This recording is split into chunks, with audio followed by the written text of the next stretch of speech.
Champion d'Europe 2021, recordman de clean sheet en Ligue des Champions et stratosphérique en Première Ligue pour sa première saison avec les Blues de Chelsea, c'est un Edouard Mendy au sommet de son art qui a épaté la planète football lors de cet exercice 2020-2021. Rarement, un gardien africain n'a autant côtoyé les sommets du sport le plus populaire au monde. Fort de son statut de vainqueur de la C1, combiné à des prestations XXL en club, c'est en toute logique qu'il fera partie des grandissimes favoris dans la course au Ballon d'Or africain. Toutefois, pour maximiser encore plus ses chances et clore les débats même avant les votes, Edouard Mendy devra encore glaner 2 nouveaux trophées presque aussi prestigieux que la Ligue des Champions. Il s'agit de la Supercoupe d'Europe et de la Coupe du Monde des clubs.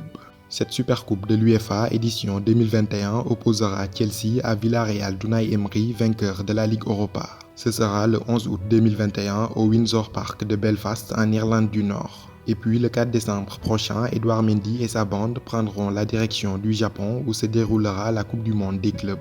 L'Impérial, dernier rempart aux statistiques dantesques et aux arrêts spectaculaires, s'était déjà mis en ballottage très favorable en remportant la C1 le 29 mai dernier face à Manchester City à Porto. Une Supercoupe d'Europe et un mondial des clubs avant la fin de l'année tuera en quelque sorte le suspense et fera d'Edouard Mendy le 3e Sénégalais à remporter le Ballon d'Or africain après El Hadji Ousseynou Diouf en 2001 et 2002 et Sadio Mané en 2019. Justement, son compatriote Sadio Mané, tenant du titre, avait raflé tous ses trophées majeurs l'année de sa consécration au Caire en Égypte. Outre ces 2 trophées collectifs à ajouter à la galerie, l'ancien du Stade de Reims et du Stade Rennais devra aussi être dans la lignée de ses mêmes performances que la saison précédente. Quoi qu'il en soit, avec ou sans ces 2 trophées, Edouard Mendy reste le favori numéro 1 dans la course au Ballon d'Or. Mais une victoire écrasante et sans bavure avant la limite est toujours la meilleure façon de faire taire les mauvaises langues et les mauvais perdants. Enfin, pour rappel, la CAF s'appuie sur les critères suivants pour désigner le joueur africain de l'année.